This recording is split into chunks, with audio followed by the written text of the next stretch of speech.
President Donald Trump says he'll now push ahead with tax reforms after one of his other top campaign promises to repeal and replace Obamacare suffered a major setback. Mr. Trump had tried to broker a deal on new legislation the Republican-held House would support.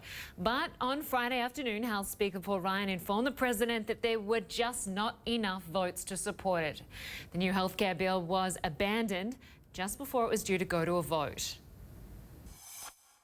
I will not sugarcoat this. This is a disappointing day for us. Doing big things is hard. All of us, myself included, we will need time to reflect on how we got to this moment, what we could have done to do it better. President Trump placed the blame on the Democrats and signaled that the fight would go on. I never said, I guess I'm here, 64 days? I never said repeal and replace Obamacare. You've all heard my speeches. I never said repeal it and replace it within 64 days. I have a long time. Ryan Nobles joins us now from Washington. Ryan, after 7 years of Republicans talking about changing Obamacare, fixing America's healthcare system, they couldn't agree on a plan. So who's to blame?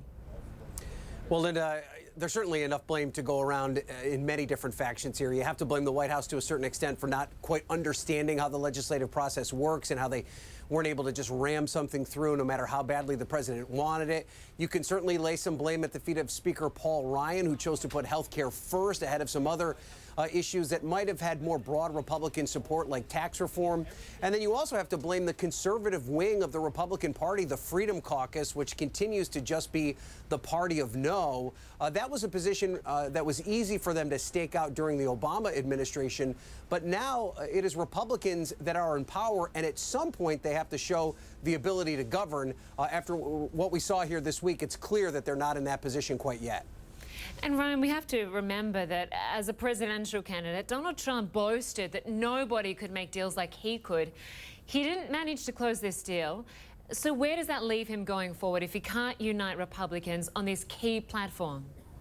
Yeah, well, I think the big thing you're going to see, at least publicly from the White House, is just brushing this off and moving on to the next big thing. They're going to act like this was just a bump in the road and something that they can easily overcome and then move on to other projects. But to your point, I think it shows that this president is in a different deal-making position than he was when he was a business leader. He's got to deal with more than 400 members of Congress who each have their own districts and their own constituencies to concern themselves with. And he's got to figure out the best way to push and pull those different constituencies to his benefit. It's certainly a learning process for him. Keep in mind, he's never held elective office before. And so this might have been a bit of a reality check for him this week here in Washington. And the president does say that he's going to wait till Obamacare explodes, which it doesn't sound very presidential. He says that there's going to be a great bill in the future. How far in the future are we looking? Well, that's a great question, Linda. And what does he mean when he says he's just going to let Obamacare explode? Well, you know, there's more than 20 million Americans right now who rely on health insurance that's provided through these healthcare exchanges that were created through the Affordable Care Act. And that requires a degree of administration by this White House. They can't just let it sit there and fester. And there is some instability in that healthcare market right now, and it requires some work on behalf of not only the president, but his Health and Human Services Secretary, Tom Price, to kind of figure out the path forward. The way the president talked yesterday, he's happy just to let the whole thing fall apart and then pick up the pieces. Whether or not that actually meets with what actually happens here over the next several months, we'll have to wait and see. But there's certainly going to have to be decisions made by the fall, because November is the next round of open enrollment for Obamacare. Usually the White House puts a big advertisement push forward to encourage people to sign up for those plans. That was something we saw the White House decline to do right after Trump took office. So there is some big decisions to make here over the next several months. Yeah, there certainly are. Okay, Ryan Nobles, it's always good to have you with us. Thank you. Thank you, Linda. Well, our next guest says President Trump can't play the blame game this time. Julian Zelzier is a history professor at Princeton University and author of The Fierce Urgency of Now. He joins us from New York. Great to have you with us. Thank you. You say President Trump should not play the blame game. Should he take the blame for this? Well, I think it's going to be harder for him to escape on this one. Ultimately, people blame the president. They don't blame parts of Congress. They don't even blame Congress when things go wrong.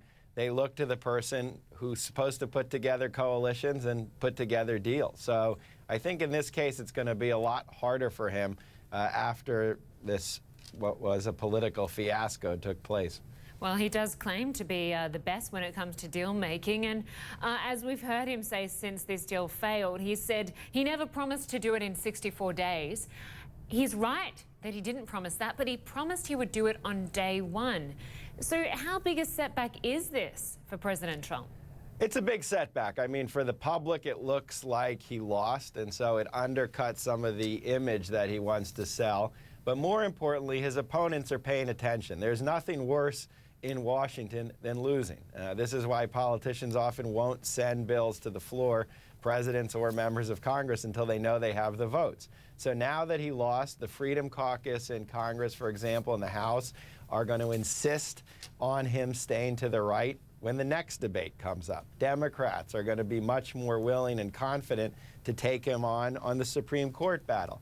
And so all of this makes him face a much more difficult position as he takes on issue number 2. And talking about issue number 2, he says tax reform is going to be next. He has also said many times in the past that he would be winning so much Americans would get sick of winning. What is he going to need to do to push through tax reform? Well, that's going to be more difficult now. For example, some of the savings they were anticipating from the health care change no longer exist. So the tax cut that he's proposing is going to be much more costly. And he'll get opposition from that Freedom Caucus again unless he's able to cut spending. If he moves forward with loophole closing reform, that's one of the most contentious issues outside of health care because many interest groups want their loopholes. So I don't think this will be as easy as he might be expecting. The easiest part of it usually is to just cut tax rates because Republicans will usually coalesce around that. But this Freedom Caucus, they want a balanced budget, and they are going to take him on again in round 2. And now he says he's going to push healthcare essentially into the back burner for now. Democrats say they'll work with Republicans to improve the Affordable Care Act. Do you see that happening?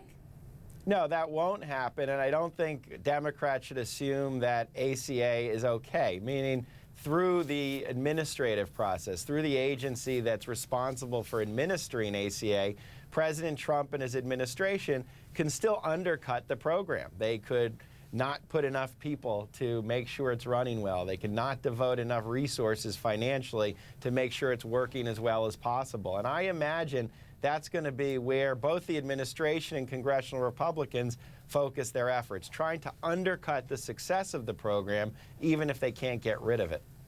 Julian Zelzier, great to have your perspective on all of this. Thank you very much. Thank you.